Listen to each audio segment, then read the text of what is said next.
welcome back to the Tiki Talk Show. I'm Ryley. And I'm Ellie. And this week, we are bringing you something a little bit different. We're bringing you a process episode, as it were. Today, we talk about some of the podcasts, books, movies, documentaries, and everything else that sometimes we like to refer back to while doing our research to talk with our next guest. Not only is this the third episode we've released this October, but it's also a Halloween episode. So enjoy this little Halloween treat, not a trick, as we give you a look into the spooky world that is our minds. Exactly. All of the things we talk about today are from the Tiki Revival or talk about it in some way, or some of the works of the people from the Tiki Revival that we interview here.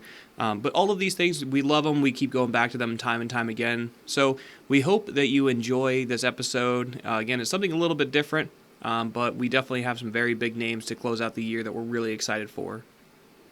So over to us, I guess.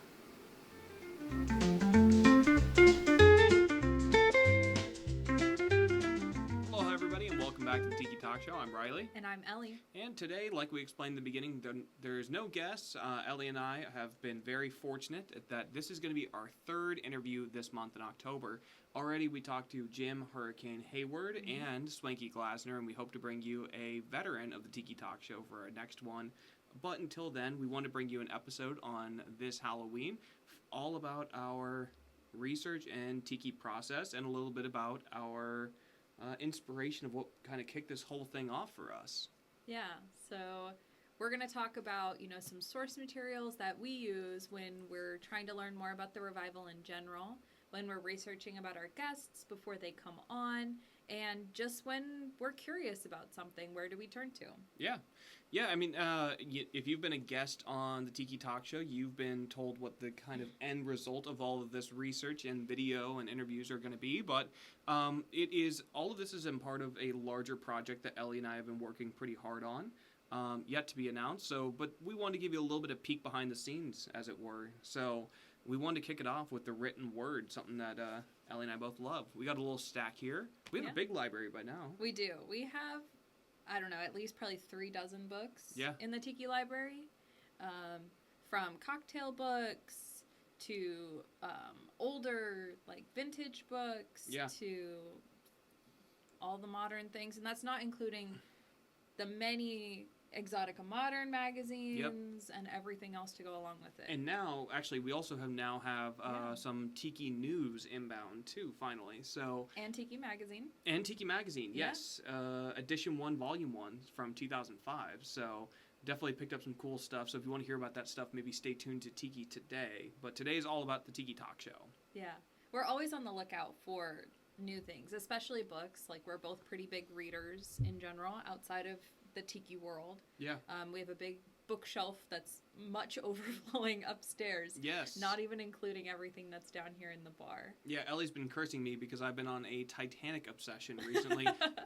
I have interests outside of Tiki, and for whatever reason, the Titanic is one of them, and I've bought way too many books, and they are all long and dry and boring, but I love them. But these books that we're going to be talking about are not dry.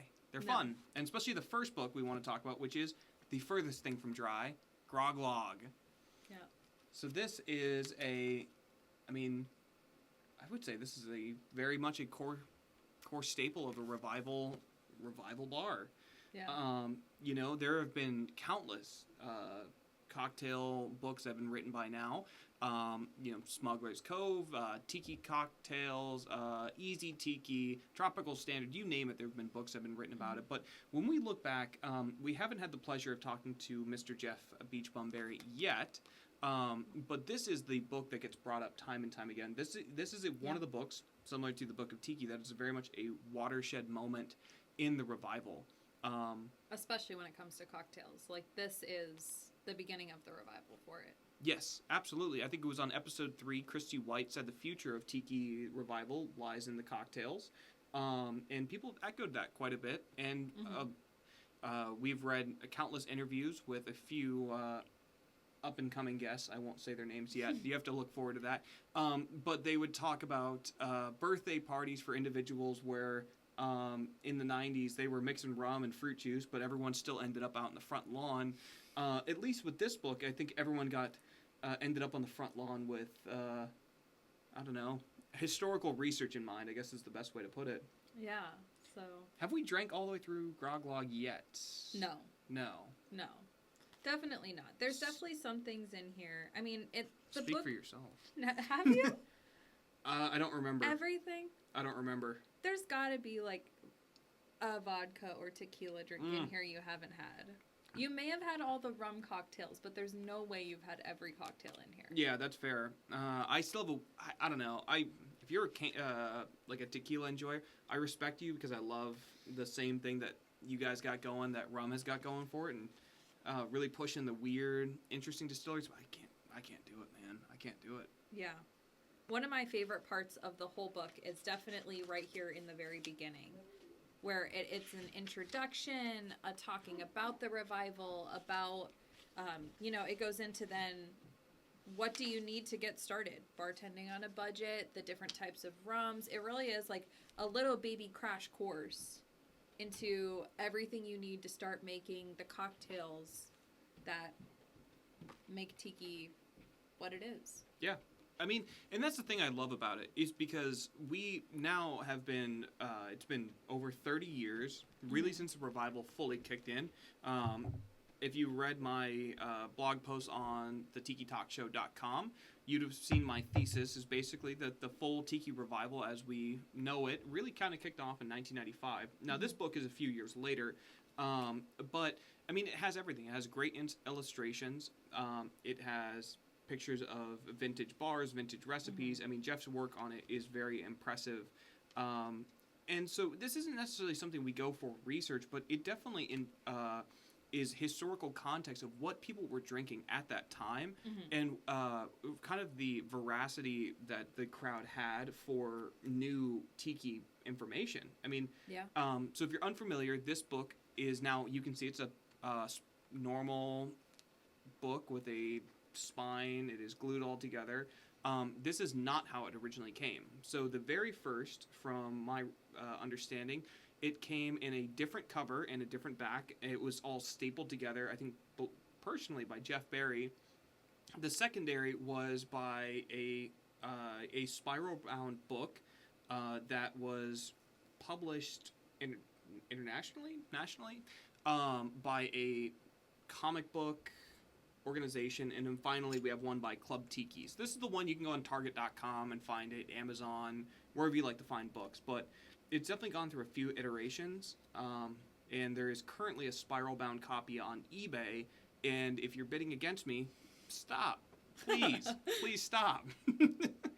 I know this one's been mentioned by several of our guests as having been inspiration to them. Jason Alexander comes to 100%. mind. Absolutely. We had Gregorio Pantoja on. Yes. He cites Jeff Barry's research a lot and as an inspiration for sure. And of course, we had Adrian Eustaquio, who is a personal friend of Jeff Barry's, sitting, talking and saying what it was like to basically get the final copy in his hands. Yeah. So this is a book that really informs a lot about the historical context of the revival. So which brings me to the next one, which is probably the granddaddy of the Tiki revival books, the Book of Tiki. And can you show off the, I think, first page or second page of this one? Yeah, nice. Yeah, there this we go. One? Yeah. My name's spelled wrong. Oh, well. Signed by the man himself. Yes, we, where did we get him to sign that? At the first Exoticon? Yes. Do you remember you brought this? Yeah. Yeah, Exoticon 2023 in LA. Yeah. This is, so this is a book I go back to over and over again. So this is the answer to the questions that people were asking at that time period, right? We had Sven Kirsten on a number of months ago, and he said that when he started this, I believe in 1995, 94, when he originally wanted to write the book, he was doing it for historical preservation and documentation purposes.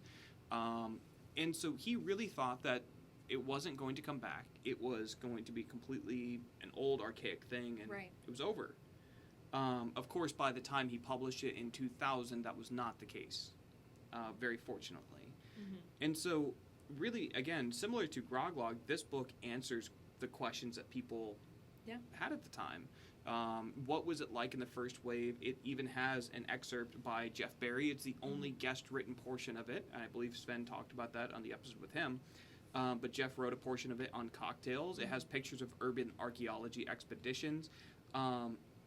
And even Sven said that he used some of his best vintage photos and photography in this book, which he had to crowdsource for the next few books that he wrote, more specifically Tiki Modern. But this book, I mean, if you don't have a copy of it, it is a 100% absolute must. Yeah. I would say this book focuses so much on the mid-century aspects of Tiki that maybe you feel like it's not a revival book or a revival story, but it really is, because it has a lot of images of them going around LA and other places and capturing these places while they were still alive in those very early revival days, and then pulling from other materials to see the differences, the changes over time, how things, we're still hanging on to those last few vestiges, and definitely a story of exploration and preservation. Well, and Ellie and I think our fault is that we are young. I think that is our great fault in the Tiki scene, is that we're too young. The thing is that we don't remember a time without the internet, but we also don't remember 1960s TV show reruns on national broadcasts like some people do. I remember I was talking to my dad not too long ago, and he was telling me a story about how he remembered certain major TV shows being rerun on NBC or things like that. So at that point in the 90s, from all of our research, it is that the 60s were still very close feeling. The aesthetic, the style, it was still available in thrift stores and not even in antique stores, really, by that point, to our understanding. And so the first wave was of the revival, which was really about the late 80s to the mid 90s, 95 to 97-ish. It was all trying to bring back this mid-century style. What were they doing? What were they drinking? What was the style like? How were they doing it? And that's what the Book of Tiki does so great. Not just to document how they did it, but also it alludes to the questions of that very first group of Polynesiacs who wandered out into LA to try to figure out what it was all about. And that's the reason why we go back to this book over and over and over again.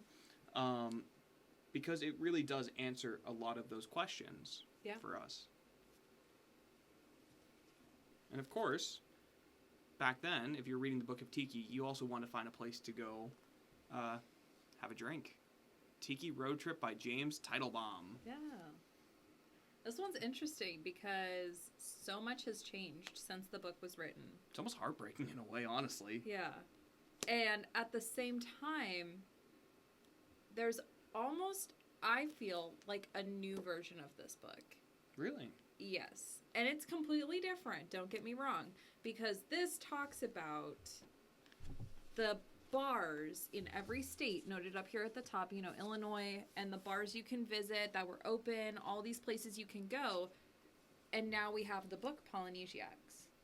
Yes. Yeah, which is much more about the home bar and, of course, about the individuals. Mm-hmm. But it's still about what's out there, inspiration, inspiring people to go places and travel, that these things are out there, that they are available, and where you can rest your weary bones for a drink after this road trip. Yeah. So what I love about this book is, and the reason why I go back to it, is because it is a perfect snapshot of Tiki as it was at that time period. Mm-hmm. So James Teitelbaum, from my understanding of the book, he researched these places or had traveled to them or also asked people to submit things in their local area, and he even categorized it. So which one is okay, this is perfect. So you'll see right here categories. So that is, what is that, category 4, Tiki Mecca. He also put in a tipsy factor about the level of cocktails. So you can see that this book is not a colored version of it. It is this is what you see, this is what you get, and this is what you need to go. It even has a category 0. This is Swannies. Right here. If anybody has been to Swannies, let us know. And so at the Days Inn. At the Days Inn. If anybody, what city is that in? This is Florida? also in Fort Lauderdale. Fort Lauderdale, Florida. If you've been to Swanee's Tiki Bar at Days Inn, let us know, because the category is 0, don't bother, and tipsy factor 0. So let us know. In the same town as the Mai Kai, don't bother. Yes. If you're going to be stacking up the Swanee's versus the Mai Kai, right, go to the Mai Kai. But what I love about this book is because I don't think we've heard anybody say it on an interview, but we've talked to people after the fact, and we stay in contact with everybody that we've had on the show, really. And people have mentioned how this was a kind of guiding light. It was their roadmap to Tiki. If they were going to hop into a new city and want to check something out, right, this is what the book they were going to look at. And so what I love, I mean, you can see that this is obviously Shag on the front. It has a foreword by Sven Kirsten. I think this book came out in 2003. Yeah. Okay, I was going to say. So it's very early. Yes. Obviously, Tiki Central was around by that point. You could ask around if you were going somewhere, but to have everything just in a big bound format, almost like a travel guide, but instead of for a city, it's for a type of bar, for a feeling. Yeah. I mean, and it's not even just classic bars in this book either. I mean, we're joking about the one in Fort Lauderdale, but he even talked about, I think Tiki is in that book, in Washington, D.C., which opened in the mid-90s, closed in the early 2000s. And so James Teitelbaum did a wonderful job of being able to capture these things as they existed at this point. And so if you're really interested in finding out about the Tiki revival and what they had available to them, what was still left, this is an absolute must, because I'll tell you, I've been dredging through phone books from the mid-1970s in Los Angeles and San Diego to try to find out when did this place close, which one was open, and it's not fun. So if you want to skip ahead to 2003 and skip past the 70s and the 80s, this book really does an amazing job. And so, again, this is another one that we go back to time and time again, because if someone who's on the show who was in a remote location with not a lot of Tiki around them saying, I remember one location, and I went there in 2002, I mean, it's in this book. Yeah. It really helps us with research quite a bit. Right. Absolutely. Also, I will mention, hey, James Teitelbaum, if you're listening, let us know. We'd love to have you on the show. So speaking of slogging through phone books to find out what Tiki places are for, if the Tiki Road Trip is not good enough for you, we have another book. This is 90 Years of Classic San Diego Tiki, written by Martin Lindsey. And because this spans such a long time, 1928 to 2018, it definitely captures that classic Tiki, the original bars, the original places, but it goes right up through that early revival period into almost the modern. Yeah. And talks about one location, San Diego, which does have so much Tiki. It is in no way encompassing of everything by any means. But it does a really great job of capturing everything in San Diego at that time, from hotels to bars and everything in between. I mean, you got to check some of this stuff out. I mean, like, just the amount of research. So we saw Martin Lindsey give a presentation, a seminar at Tiki Oasis this last August, and it was phenomenal. I mean, he talked about places that were developed but never fully completed or sold to another property developer, places that never even made it off the drawing board. Right. His visuals and some of the artifacts that he displayed were legitimate, the blueprints that of places that were never built, that honestly probably should have ended up in the recycling bin at some point, but somebody kept them around, and now we get to appreciate what could have been, and then also what has been and what still is. Because in this book, there is a great section that's devoted to the Bali High in San Diego, which is still operable. It has gone under new management, a few different facelifts over the years, but it is still the Bali High. He talks about Shelter Island, which is where the Bali High sits at the end of it. That was an area that we loved going around. Trader Mort's. He talks about some places in Tijuana, all the way up to, I mean, probably one of our favorite bars, all the way up to False Idol, which opened in 2015. And so Martin Lindsey does a very thorough job. He does an extremely good job of being able to tie all this together into such a great book. So I will say, I believe this is out of print right now. Yeah. Yes, it is out of print. Because they're coming out with a second edition, right? Possibly, if I remember correct. I really hope so, because this book is so good. It really shows you the history in one location all the way up to how things survived over time, how they changed, and how a city encouraged new growth, too. Yes. I mean, this is a book that Ellie and I will go back to. One, for nostalgia. If you go back on the Kona Cove Instagram, there was a day where I think I was definitely missing San Diego more than others. And I posted about it, but it is such a good book just because it is so consolidated. It is, I mean, Don the Beachcombers, Trader Vic's, Bali High, all the way into Falls Idol. They're all in this book, and it does a wonderful job. So Martin Lindsey not only is a wonderful seminar speaker, but, I mean... Great author. Great author. If do not, I mean, there's a book, I think there's one copy for sale on eBay right now for like $1,000. Oh my gosh. Please don't buy this. I mean, hey, if it's Martin Lindsey selling it, do it because, hey, $1,000, but don't buy $1,000. So maybe wait for some interesting news. Yeah. But this is another one that we'd love to go back to. Those are just a few of our books that we have available to us. Again, like Ellie said, we have everything from the 1946-47 Trader Vic's Bart Guide. Tiki. Yep, Aku Aku, both by Thor Heyerdahl. Which we bought in Hawaii. Yes, we did. That was really fun. I found it in probably the junkiest bookstore. Those are my favorite. I love it. it. The walls are closing in on you because there's so much stuff. Yes. I enjoy those. You walk up to the guy at the counter, like, do you have this book? And you're like, do you think we have a way to track that? Right. Like. But to Fashionola by Gregorio Pantoja, who we had on the show recently. So we have a lot of books, but these are just a couple that we'd love to go back to. So outside of books, our next biggest resource is probably Tiki Central. Wouldn't you agree? Yeah, absolutely. Yeah, absolutely. So when you're going through Tiki Central, looking for information about the revival or doing research on our guests, I mean, where do you look first? It's a message board, a compendium of information that has been around for, 20 years? Yeah, since 2002. There's so much there. How do you wade through? Like, where do you start? Well, the thing is, and I will... if I could tell a little bit of a story, I think.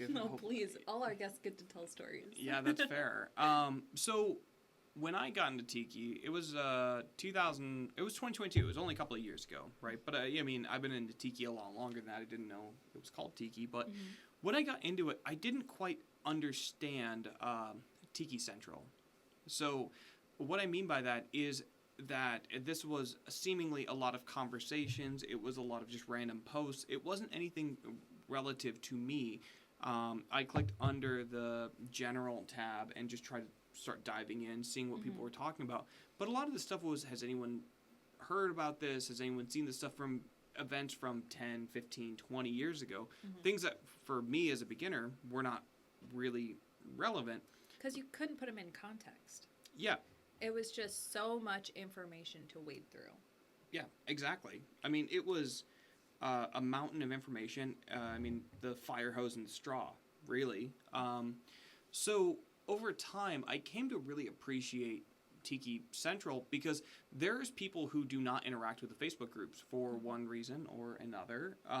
They don't interact with the Facebook groups. They definitely don't go on the Reddit, but they will post consistently on Tiki Central, because it is a great resource and they still share their information.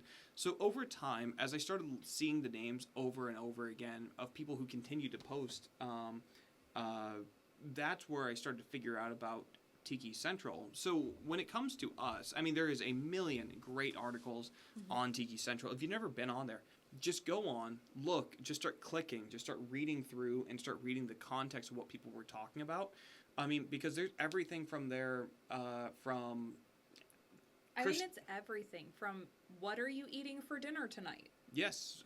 Legitimately. There's quite a few food threads. Yes. But, I mean, there's Christy White and Swanky getting people information about Tiki Oasis, Hukilau number 2. There's people, there's Otto and Baby Doe talking about Tiki Oasis number, 3 on there. Mm-hmm. I mean, I will say the greatest tragedy, and we've talked about this with a number of guests, is that the image function on Tiki Central, unfortunately... originally, Tiki Central didn't host their own images. It was outsourced. And the primary website that people use to host photos to then link onto Tiki Central has since become defunct. Mm-hmm. And now a lot of things have changed, and Tiki Central can store its own photos. But unless they're re-uploaded instead of just linked, they're not there. Yeah. I mean, and that's one of those unfortunate parts about Tiki Central, is that you'll see great conversation. Has anyone ever seen this before? And everyone's going, no, I've never seen that. That's amazing. That's beautiful. Unfortunately, the picture's lost. What is that? We don't know. We don't know. But as far as a true compendium of the revival, mm-hmm. you have to talk about it. You have to view it. So to answer your question, what do I look for when we're doing research? Number one, usernames. You'll see the same big people that, the people that we've had on the show. I look for their usernames on there. Mm-hmm. But the other things that really get me going is the things that are titled, has anyone seen? Because if I see, has anyone seen from 2004, it usually is some oddball stuff. And at least they describe it well enough that, okay, I know that they're talking about Ren Clark. I know that they're talking about Tiki Bobs. I know whatever. Mm-hmm. But it's because someone found something really interesting. Mm-hmm. Or is anyone familiar with? That's another big thing that I keep seeing. I'll do a keyword search on Tiki Central because I think it's they have 90 something pages under just the general Tiki tab alone. Yeah, it's a lot of information. Yeah. And under each one of those threads, you'll have sometimes one response, sometimes 0, all the way up to people are still responding to it today. Mm-hmm. So, yeah, Tiki Central, I mean, that has been one of... We need it. Yeah, absolutely. One of the best places to go, especially in this last episode where we interviewed Swanky, we were able to look back on things he had said in the past and kind of ask him about those same sentiments that he shared in the past and how he feels about them today. It's a great place to kind of see who else was really involved at the time, who was communicating a lot. Did they still seem to be at least somewhat active when you kind of research them out in other ways? Just because the more people we can talk to, the more stories we can gather, the more complete of a picture it is. Yeah. I mean, and there's so many amazing stories on there of somebody who was at Hukilau 1, and they talk about seeing Wayne Combs doing what he did back in the day of chopping up tikis or pissing off a bar manager because he put up thatch and matting, everything else, all the way to I was at Tiki Oasis number 9, and they post one time. Those stories are still very valuable to us. We love talking to the people who had organized or were presented at these events, but it's equally as important if you were on stage. We want to know what was it like to be in the crowd too. Mm-hmm. And that's one of those things about the Tiki Talk Show that we strive so hard to do, is that really what we have learned so much is that the early Tiki scene was extremely, extremely small. Mm-hmm. Everybody seemingly knew each other, or at least knew of each other. And we now know what is it like to see your friend perform on stage at these very early Tiki events. Again, the stretch of Tiki Central goes back to 2002, but people post about events they went to back in 1995, 1996. Mm-hmm. So it is still a very great resource, and we highly recommend it. That's basically a staple of our research process. Okay, so Tiki Central. What about other websites? Yeah. I think there's quite a few. Yeah, first off, we have to... The first 2 are going to be from guests that we just talked to. Atomic Grog and Swankpad. Yep. Atomic Grog being ran by Hurricane Hayward, and Swankpad being ran by Swanky Glasner. Mm-hmm. So what's the Atomic Grog website like? Like, what do you get from there? Yeah, so Hurricane Hayward does an amazing job of basically documenting about the last decade worth of Tiki events, while still being able to tie in his years of perspective and working with the team at the Hukilau, working with the team at the Maikai. I mean, he does an amazing job, not only for events, but he also talks about cocktails and paraphernalia, ephemera, things that you might want to collect or keep an eye out for. And Swankpad, what is interesting about it is that Swanky, he still updates it, but there's so many portions of the website. It is deceptively large. It is deceptively large. There's so much information, things that he wrote down, recipes that you can only find if you Google it and do, parentheses Swankpad, so you get the keyword search. Swanky has done a great job of being able to put all that together. And so both of those, again, not only for context, but just being able to help research when we want to talk to a guest. Because these two, especially Hurricane Hayward, he knows everybody and seemingly has written an article in everybody, I think even including us at a couple months ago, right? Oh, wow, Yeah. Or maybe he mentioned us, I don't know. But those two we use a lot. The other one is Kevin Crossman's website. In Search of the Ultimate Mai Tai? Yes. Yeah. I would say another blog-style website where Kevin Crossman goes on and writes mostly about rum, Mai Tais, cocktails, bars, and things like that. But he also writes about things of interest. Yeah. Just musings, things like that. And it is very interesting to see if we're going to be interviewing a bar owner, a bartender, things like that. He's definitely written something about them or relative to them. If we're going to be interviewing other people, thinking about events, places, locations, things like that. Like, he's just a very thoughtful person and someone who has been a great help to us and someone who we appreciate, like, his little thoughts and musings. Yeah, I mean, we honestly, to make a long story short, Kevin Crossman, if you're listening, thank you. We really appreciate you. You have been a great help to the show. You've been a great support to us.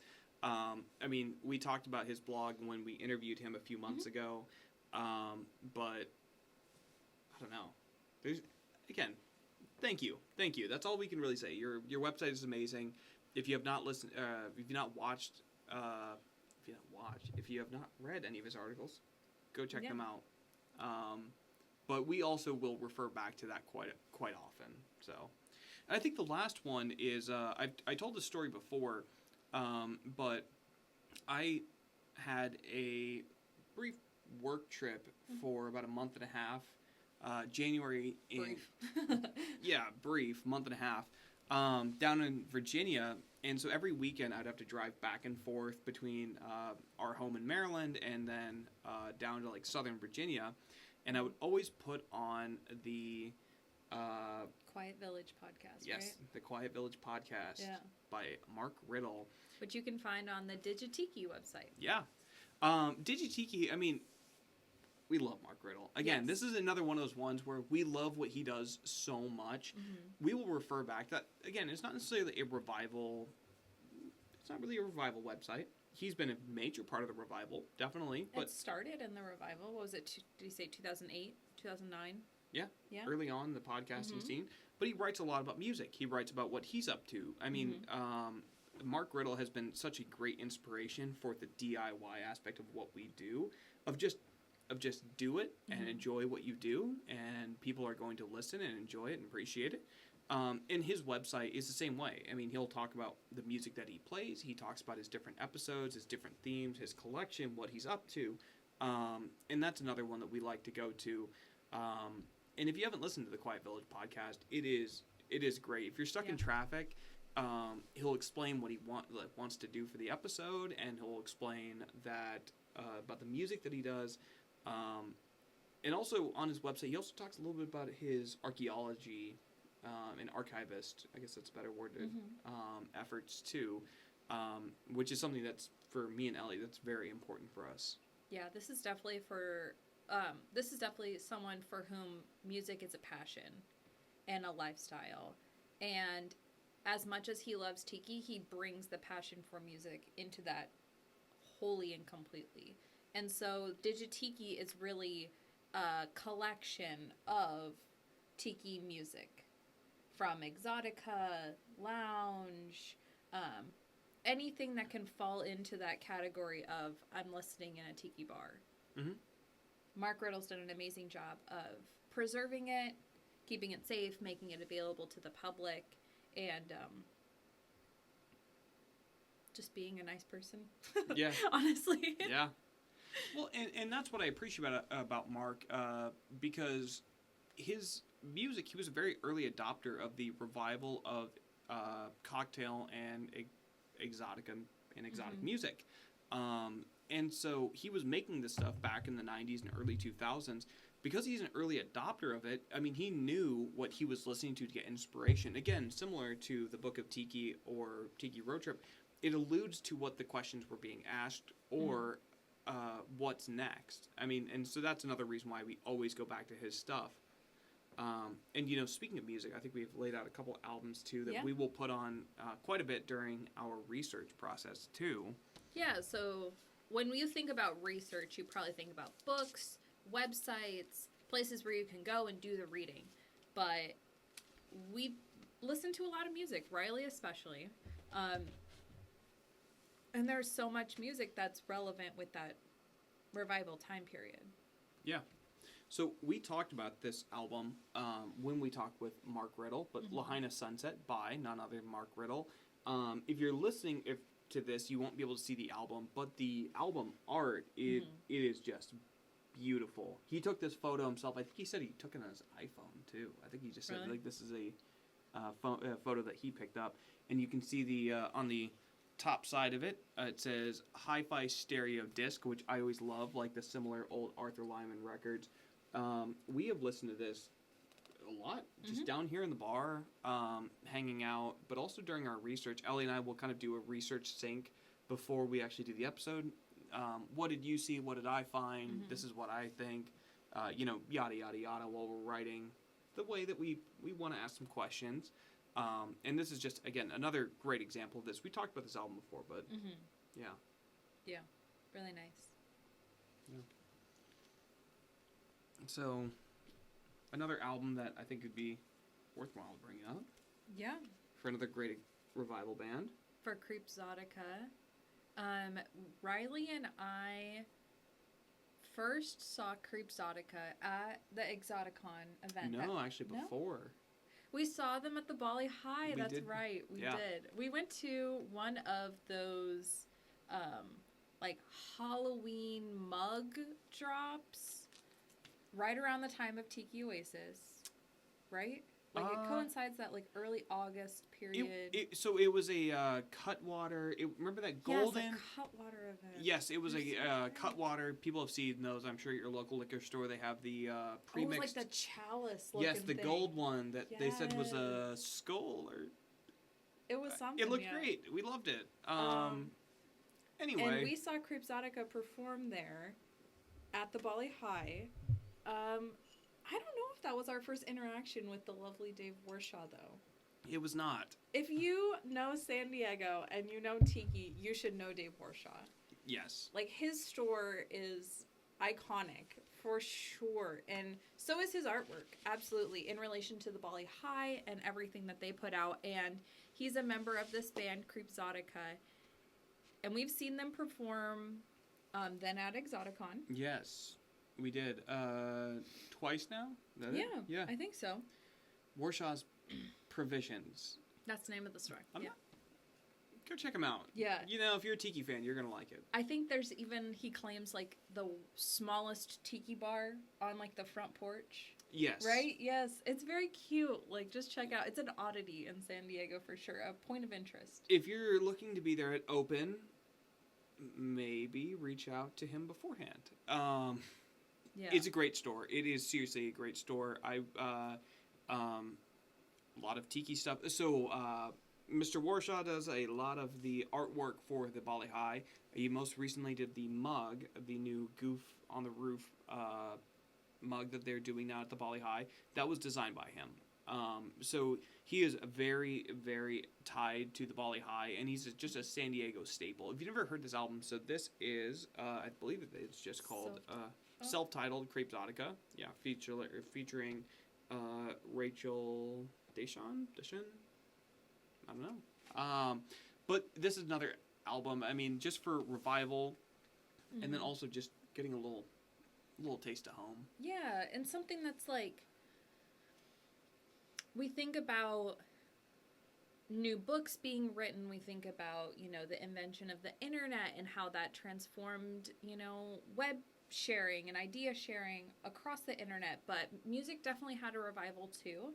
And Creepxotica definitely brought those original exotica sounds from the mid-century and brought them to today and kind of gave that a little bit of a revival of its own. Yeah. I mean, and when we talk about revival, lounge, cocktail hour, tiki music, exotica music, I mean, the conversation couldn't be complete without mentioning a little band from 1994 who released their debut album, I Swinger, and that is the Combustible Edisons. So I don't have a copy of I Swinger. I've been after an original pressing of it, but this is the Forbidden Island of Demos, which is the demo tracks off of their album I Swinger. So a little bit about this, if you've been keeping an eye out for my the TikiTalkShow.com on our blog posts, I don't know why you would have published one, but I have another one coming out specifically about this. So this was a very early cocktail lounge exotica band. They were formed in 1993, first album in 1994. Did very well to the point where they were on the Conan O'Brien show in late 94, I believe. I mean, this is... Tiki is in the first wave. When you look at Don the Beachcomber and you look at Trader Vic's, the way that they all came about, the end of the Second World War and GIs who were in the Pacific returning home, followed by Thor Heyerdahl and the existence of semi-tropical environments in these bars. I mean, it was a perfect storm of so many different factors all into one that made Tiki what it was. And when you look at kind of the lounge music revival of the mid-90s, it was the same thing. Mondo Exotica off of Capitol Records was released, which is a kind of a best of hits that Capitol Records had available to just put these old records back out. It was in a 2 CD set, I believe, and released in 1995. But it was still happening. It was still permeating before that. And the Combustible Edisons are a perfect example of that. They are a very fun, loungy band, and really fed into the hype when Mondo Exotica came out in 1995. And throughout 95, you have so many different tiki events, including concerts, that really kept the steam going. And so when I talk about the kind of perfect set of requirements, I mean, Combustible Edisons, along with a number of other great lounge musicians at that time period, really fed into that. So we've talked books, we've talked websites, and now we've talked music. Let's talk movies. Yeah. Are there any revival tiki movies that you can think of? Excluding some of the more modern ones, Kabali, The Dawn of Tiki, and things like that. We've still yet to see those, so... Well, I think The Dawn of Tiki, as much as it is a revival movie, it's still so much about the history. Are there any movies that capture, on video, the Tiki revival? Yeah, the first one, an absolute one that comes to mind, is Plastic Paradise, which I've made you watch how many times now? 5? 6? You might be a little bit conservative in that estimate. Plastic Paradise. If you go on YouTube right now and look at Plastic Paradise, Tiki movie, or something of that, as long as you have Plastic Paradise in there, you are going to get a great little documentary. I think it's about an hour or so. Yeah, that sounds right. Yeah, about an hour. I have watched this documentary so many times. So, bottom line up front, what it's about, it walks you through the early days of Tiki and pre-Prohibition all the way to the end of Prohibition. No, sorry, I think it starts off with the end of Prohibition. Apologies. Okay, yeah. And then it goes all the way up to about the mid-60s. Tiki kind of dies out, and then it skips to the hukilau. That's effectively what it is about. So the first section of it is all devoted to Don the Beachcomber and Trader Vic's and how people enjoyed that in the mid-century. But what's really, really fantastic about this is that the documentary crew, they talked to people that were active in the Tiki revival from the early to mid-2000s. They document amazing mug collections. They talk to Wayne Combs. They talk to Tiki Kaliki. They talk, and then they interview so many others who were just participants at the hukilau. Yeah. Like, they walk around the event and capture what the Tiki revival fervor was really like. Yes. People's excitement to be there, to share this with other people. The outfits that they were wearing, and asking people, why did they come? What were they hoping to get out of it? And kind of gave little snapshot interviews. And it really showed the camaraderie. Yes. That, like, made those early revival events, how special they were. Yeah. I mean, this documentary, I mean, I'm sure if you're into Tiki, you probably have seen it, but if you haven't, this is something I go back to every couple of months. I maybe watch a little bit of it because it is just such a wonderful time capsule of the revival at that time period. And also, it reflects the understanding. I mean, they talked, not to say it was incorrect by any means, it was still very thorough. But it is just so great to hear about, like, why do you come to the hukilau? I think there's even a section where they say some people are high-powered lawyers or experienced doctors, but they still come here once a year to just enjoy themselves. And I think that at the heart of it is why any of us go to these Tiki events. And so it really is kind of like a grounding set, almost for us, where we are so in the thick of it, of reading old newspaper articles and Tiki Central posts and Facebook posts, yada, yada, yada. But at the end of the day, if you were to ask these people when they wrote these posts, they were just having fun. They were just enjoying themselves. Yeah, absolutely. Yeah. Any other movies that come to mind? I think there's one other one that I think I've tormented you to end's length about. This is one that we have on DVD. Yes. I don't know if it's available anywhere else. I don't know. Aptly called the DVD of Tiki.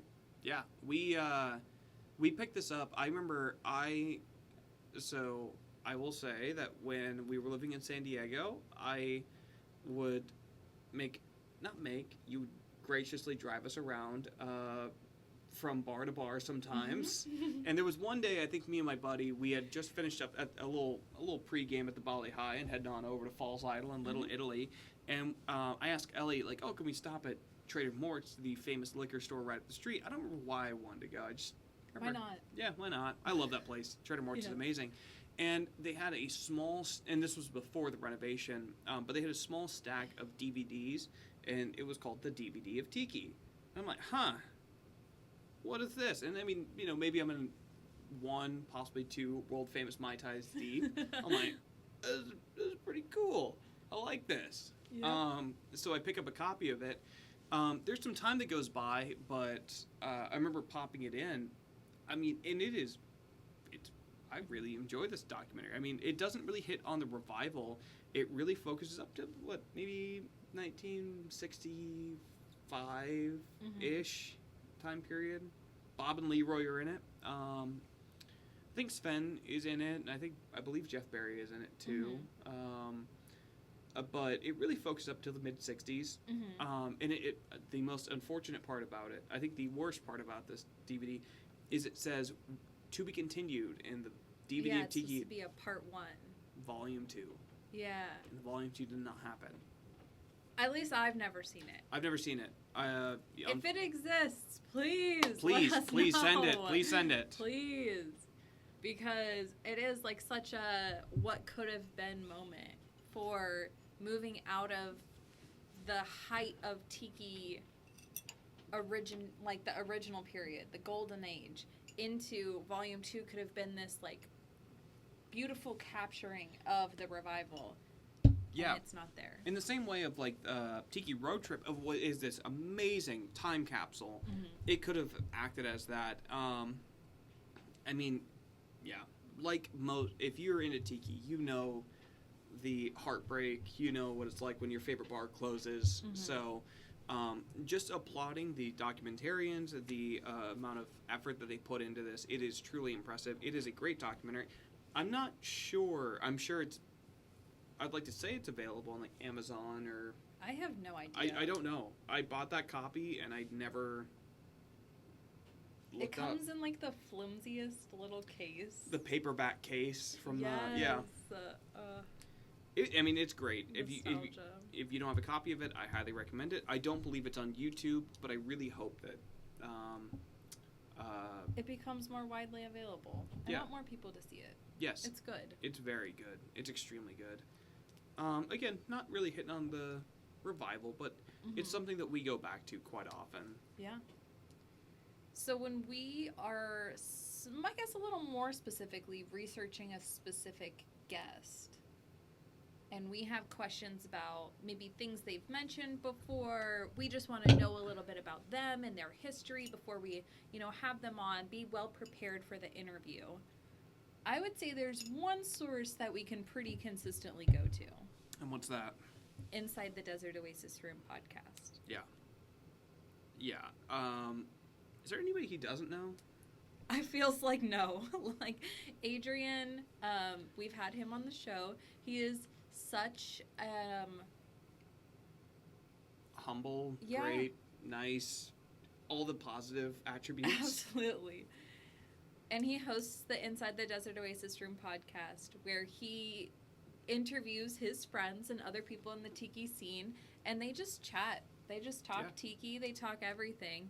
And it's a great place for us to go, listen to their stories about the revival, them chatting about all things Tiki, and because he has such a close friendship with a lot of these people, they're very casual in their storytelling. Yeah. It's very much like a friendship that you're there along with. And they share some very interesting things. Yes. I mean, I can't even tell you how many times I've gone back. So I have a long commute, and so, but I'm also just an audio learner. I like listening to things when I'm learning, and so I can't tell you how many times I've gone back to listen to Inside the Desert Oasis Room. I mean, if you remember back on the King Kukulele episode, Ellie asked the king, "So you come from a musical family?" And I think the king responded, "Who told you that? Who told you that?" Or and it's something like that. What you talking about, Willis? Or something like that. And we had told him, like, well, you were on this podcast years ago called Inside the Desert Oasis Room, and then he remembered. I mean, I promise we weren't stalking you. No. we just like Adrian's work. I mean, he has talked to people. I mean, Marie King Kukulele, Corey Starr. I mean, like, you name it, and he has talked to them, or he's reported on it from an event, or he's talking about his personal experiences going to the event, because, like you heard in the episode with Adrian, he's been around for quite a long time. Inside the Desert Oasis Room is such a huge inspiration for us to try to do it. I mean, we love this podcast, and Adrian was there, and so really we wanted to know, what was it? How would you describe it to somebody who wasn't there? What was it like? And so we have gone back to that episode, or those, I mean, myriad of episodes of people that we've had on so far, to try to learn more, try to learn that maybe they've already explained this question and refer people to those episodes, or try to figure out different ways that maybe we still have questions about. I mean, and it's just provided us so much context of what's already out there, and Adrian has just done an amazing job of really hitting, I don't know, basically everybody in Tiki at this point.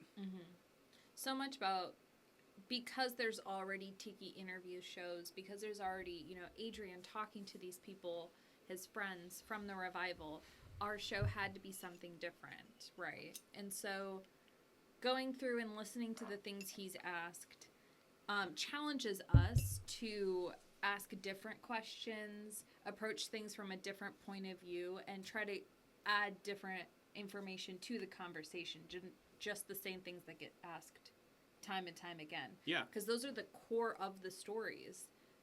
But how can we keep expanding? How can we build from there? Yeah, and none of that is to say that Adrian does not do an amazing job, because his perspective is they're friends. Absolutely. They're friends. They could, I mean, if Adrian brings on Sven and they just talk about football for half an hour, I would still listen. I don't care. Yeah. Because it's what I love about Adrian's show, it is just people who have known each other for a long time, or people who care for each other, just talking. Maybe not even just Tiki, but they're just talking. And so, like Ellie said, it's that we've listened to these interviews, and we'll listen to them and go, oh, man, I wish we could talk to this person. I wish we could ask them this question, this specific thing, this small detail about these things.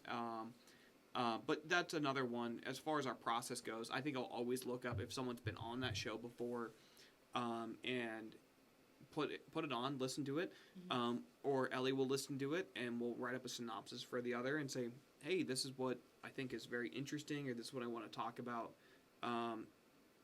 Ellie and I have a very, I don't know, conversational process of being able to figure out how do we want this episode to go. Sometimes we'll write it out and do different things. Most of the time it's like, what do you want to know out of that one? Yeah, we just get curious, and we feed off of each other's curiosity. Yeah. For sure.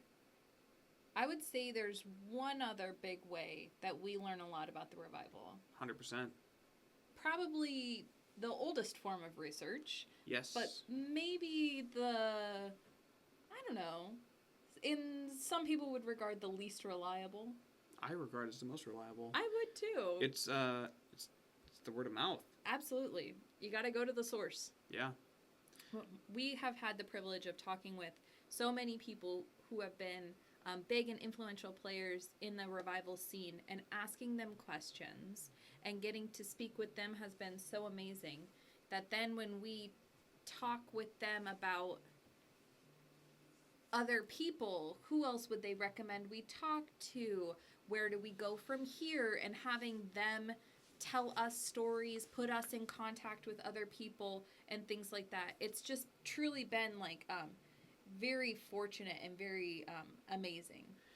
Yeah, I mean, we have talked about this time and time again, that our show, at its simplest form, how do you get involved, right?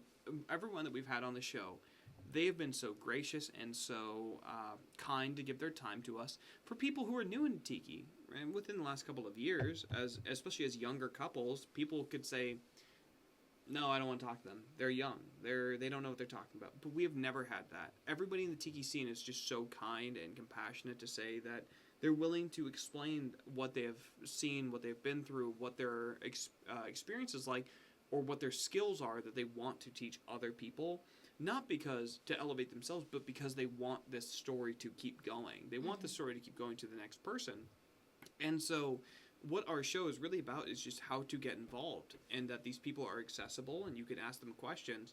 And just through the word of mouth, whether that was at False Idol, I don't remember. I'm not going to say who it was. Actually, I know exactly who it was. I remember, I think it was December 2023 when I flew out, and I saw an old friend from the bar, and I started saying, I'm thinking about, or I guess by this point I've been thinking about starting a podcast for a while. By 2023, I was probably thinking about it for almost a year by that point. So I'm going to go, I'll tell you exactly how it happened. And they kind of tell me a little bit of the story. I still remember what he said. I still remember some of I was at this event, and this is what happened, and things like that. It's still fun, these word of mouth stories, and now we're able to just sit down with people in a more sober environment and being able to hear those stories. It really is very humbling for us to be involved in such a great scene, and people being willing to share their stories with us. Absolutely. Being a podcast, being an interview show, we will always be so appreciative of people's stories and their oral storytelling. and being able to capture those on video, on audio, and being able to have what people said in their words is, in our opinion, very valuable. Yeah. Not just what you say, but how it's said, the excitement, the look on their face and in their eyes as they're recounting these stories, the images being shown on screen, and all of these things. But it's really those people at the heart of it who were there, who are telling their stories, adding to the history, and helping us save it for the next person. What I think, for me, has been the probably best part of this is that, like, the 90s were almost 30 years ago, from 1999. I mean, and from some of the very early Tiki events, 30 years ago. And so people who were there in their 30s are, now a little bit older, but they're still friends or with the people that they tell these stories about. Or they still talk with reverence about these people. They still care about them years and years later, whether if some of them haven't talked in a long time or, and like Ellie said, the excitement when they go, oh, I was talking to this person years ago and I remember this, and that's the part that really means a lot to us, is that, we have said this, is that this story is not about us. We are not, we are just the hosts. We just ask the questions. This story is about everyone who comes on the show who shares their story with us. And it really has been just a great experience just to relive some of the same joy that they had back in those early days, whether that is the Hurricane Hukilau or maybe a bad mic at a open bar where King Kukulele is trying to just perform, whatever it is, like those little headaches. So that people are still willing to share those with us. It really does mean a lot. And it does give us a lot of inspiration that what we do, if we want to just put something out, it may not be the most polished in the world, but at least we're doing it. At least we're still putting it out there and still trying to get the good word of Tiki out there. So, absolutely. Yeah. So, over the next few months, we have some more interesting source material coming in. Yes, we do. Quite a bit. Yeah, namely those magazines that we mentioned, along with a few books, I think. Yes, we have a couple of books. Again, I won't allude to the author because I think that will give away some of our next guests. But we're always big learners, always looking for new information. If you have any books that you recommend, any places where you go to quench your Tiki thirst, let us know. If there is a second edition of the DVD of Tiki, please let us know. Please. Yeah, like Ellie is saying, is that for everyone who reaches out to us, because I think we do get quite a few people who reach out and just say, good job, or we really appreciate you saying that. I mean, that really means a lot. If any of you, we are really after any early revival documents, whether that is Tiki News, whether that is just a photo that you took on a digital camera back in the early time, we would love to see it. Like I said, Ellie and I are working on a much, much larger project. And so all of those firsthand experiences, photos, whether that is a swizzle stick from 2005 or the first mug from Hukilau 2003, whatever it is, we would love to just see a photo of it. So if you have anything to share with us, we would really appreciate that. And honestly, we would love to hear your story too at some point. So yeah, definitely. This was our little process. Like, where do we go? What do we look at? What keeps the Tiki Talk Show informed and running? Yeah, I mean, and there's a lot more. I mean, Ellie and I, like I said, we do so much research, and a lot of it, if every time we asked every question that we had a question about, every episode would be 6 hours. Right. So, and we don't want to do that to our guests. So, who knows? Maybe we'll have some part 2 episodes or part 3, 4, or 5s here soon. So, we'll have to wait and see. Indeed. Well, awesome. Thank you so much, everybody, for joining us again. Bye. Thank you again for joining us on this week's episode. Like we mentioned, this is in no way an exhaustive list of all of the resources that we use and appreciate when it informs our opinions about the revival or gives us an insight into the topics we're going to be speaking about with our guests. But we felt like this was a pretty good jumping off point. It definitely covered a lot of ground and was a really good just basis. Plus, I don't think you wanted to listen to us ramble for hours and hours and hours like we potentially could have, so we had to cut it off somewhere. Yeah, like Ellie said, these are things that hopefully everyone is familiar with, and if you're not, go out, buy the books, check out the movies, listen to the music. These are all things that we really love, and we really hope that you have enjoyed them too, or if you haven't checked them out, you're going to enjoy them. Recently, we've picked up a lot of really, really cool books and magazines and documents from the early revival, and we're really hoping to talk about them with some of our upcoming guests that we have coming on. Yeah, so thank you again for joining us on this episode. Be sure to keep a lookout for the awesome things we have coming up. You can find us on Instagram at The Tiki Talk Show or Kona Cove _Home Tiki Bar. You can always send us an email at thetikitalkshow@gmail.com. Click the link in the description where you can find everywhere to find the podcast, all of us on social media, and you can even check out Ryley's other show, Tiki Today, where they just put out an episode last week introducing some other co-hosts. Yeah. Zach and Mahalo are going from Zahiki Tiki are the new hosts of Tiki Today, the new co-host with me. So I mentioned how we picked up some cool new stuff recently. If you're curious about what some of those things are, make sure you go over there to tune in and check it out. Zach and I always like talking about the weird things that we find or the weird people that we end up meeting up with. And so, yeah, but thank you all for supporting this show and supporting Tiki Today. It really means a lot to us. So happy Halloween, everybody. And as always, it's been great talking to you, and we hope to talk to you again soon. Bye.